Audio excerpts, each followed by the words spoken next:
Также мы в тот же день провели телефонный разговор с Робертом Витальевичем, который проинформировал о ситуации, о том, что действительно это инцидент, произошедший гораздо ранее, чем видео, которое мы получили, о том, что уже и проверку прошло внутреннюю свою, это расследование, и о действиях, которые происходили, да, я сообщил о том, что действия взяла на себя прокуратура расследования, да, мы все об этом уже в курсе, прокуратура ведет свое дело, аппарат полномочного будет пристально следить за тем, как будет вестись расследование, за материалами, которые будут поступать, да, и, естественно, это на контроле и без внимания не останется.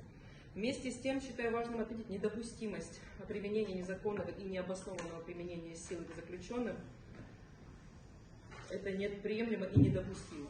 Да, лучшим средством борьбы с преступностью и улучшения криминогенной обстановки является необратимость наказания.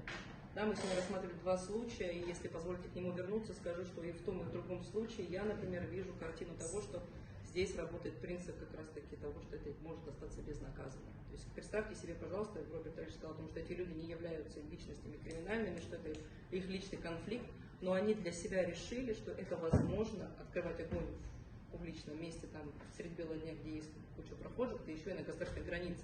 Считаю, что подобные факты стрельбы в общественных местах средь бела дня должны инкриминироваться как терроризм. И никак иначе. Это террор против населения. Да, и мне кажется, что в этих случаях надо демонстрировать всю серьезность и жесткость закона.